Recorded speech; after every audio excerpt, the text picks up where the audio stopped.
반갑습니다. 공인중개사 강민재 팀장입니다.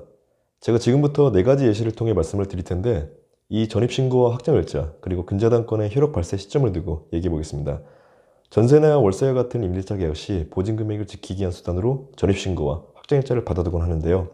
이처럼 내 재산을 지키기 위한 방법이기도 하면서 경매 입찰 시 권리 분석하는 데 있어 기본적인 틀이 되는 구조이기 때문에 이 4가지 예시를 기억해 둔다면 기본적인 권리 분석을 할 수 있을 테고 내 보증금을 안전하게 지킬 수 있을 거라 봅니다.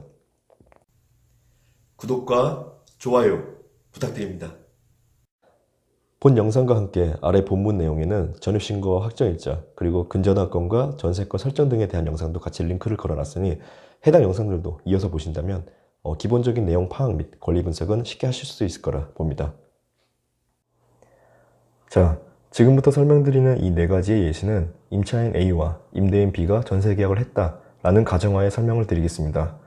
첫 번째, 전입신고와 확정일자 그리고 근저당권의 날짜가 모두 같을 경우입니다. 임차인 A는 2019년 8월 1일 전입신고를 하고 확정일자를 받았습니다. 그런데 임대인 B가 같은 날인 8월 1일에 근저당권을 설정했다면 그럼 권리순위는 어떻게 될까요? 임차인의 대항력은 근저당권보다 선순위가 될까요?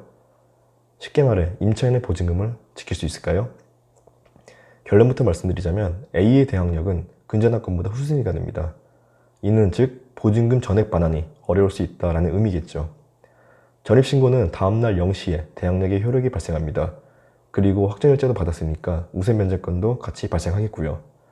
그런데 근저당권의 경우 설정한 당일 바로 효력이 발생합니다. 그래서 전입신고와 확정일자 그리고 근저당권의 설정일이 같다면 근저당권 발생 시점이 대항력 발생 시점보다 빠르기 때문에 대항력과 우선 변제권은 없어지고 그렇게 임차권을 소멸하게 되고 보증금 역시 지키기 어렵게 됩니다. 그래서 전세계약 시에는 반드시 특약사항란에 임대인은 계약 당시의 등기부사항 권리관계를 잔금 2길까지 유지하기로 한다. 이를 위반할 시 임차인은 계약을 해지할 수 있으며 이때 손해배상 금액은 임대인과 임차인의 합의에 따르기로 한다. 라고 기재를 해야 됩니다. 이어서 두 번째, 전입신고와 확정일자는 같은 날이고 근저당권이 하루 늦은 경우입니다. 첫 번째와 동일하게 임차인 A는 2019년 8월 1일 전입신고를 하고 확정일자를 받았습니다. 그리고 나서 임대인 B는 그 다음 날인 8월 2일에 근저당권을 설정했습니다. 그럼 이럴 때 권리순위는 어떻게 될까요? 임차인의 대항력은 효력이 발생할까요? 아니면 소멸이 될까요? 아까도 말씀드렸지만 대항력은 전입신고일 기준 2길 0시에 효력이 발생한다고 했습니다. 그럼 8월 2일 0시에 대항력이 발생할 텐데 같은 날인 8월 2일에 근저당권이 설정되었다면 이는 또 어떻게 봐야 될까요? 결론부터 말씀드리자면 임차인의 대항력 발생 시점은 근저당권 발생 시점보다 더 빠르다라고 보시면 됩니다. 그로 인해 근저당권보다 선순위로서 대항력이 있는 임차인이다 라고 볼 수 있는데요.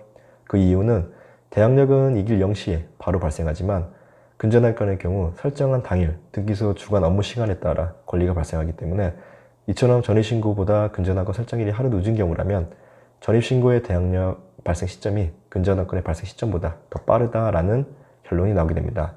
확정일자까지 받았다면 임차인의 우선 변제권까지 발생하게 되겠고요. 세 번째, 확정일자만 먼저 받고 그 이후에 전입신고와 근저당권이 같은 경우입니다. 이와 같이 확정일자가 전입신고보다 빠른 경우도 있는데요. 임차인 A는 2019년 8월 1일에 확정일자를 먼저 받고 그 다음 날인 8월 2일에 전입신고를 했는데 동시에 근저당권이 설정되었습니다.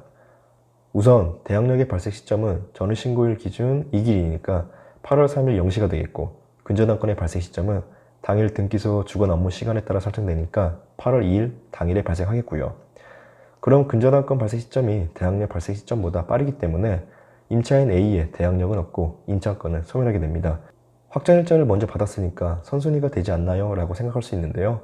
확정일자는 법적 효력이 없습니다. 다만 보증금을 우선 변제받을 수 있는 권리인 우선 변제권이 발생하는데요. 이 우선 변제권이 발생하기 위해서는 대항 요건인 점유와 전입신고 그리고 확정일자를 갖춰야 됩니다.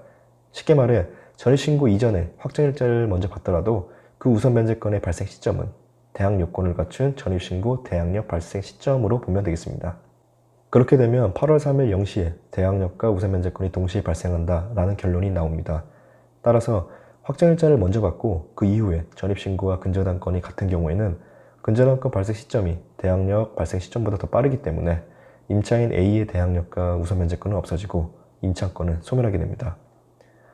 자, 반대의 경우도 있겠죠. 네 번째, 전입신고를 먼저 하고 그 이후에 확정일자와 근저당권이 같은 경우입니다. 임차인 A는 2019년 8월 1일 전입신고를 했고 그 다음 날인 8월 2일에 확정일자를 받고 근저당권까지 설정되었습니다. 우선 전입신고는 8월 1일에 했으니까 이 길 0시, 그러니까 8월 2일 0시에 대항력이 발생하겠고 근저당권은 8월 2일 등기소 주간 업무 시간에 따라 권리가 발생하기 때문에 대항력 발생 시점이 근저당권 발생 시점보다 더 빠르므로 임차인 A는 대항력이 있는 임차인이다 라고 볼 수 있습니다. 확정일자 역시 8월 2일 주민센터 주간 업무 시간에 따라 권리가 발생하기 때문에 근저당권과 동일한 순위라 볼 수 있는데요.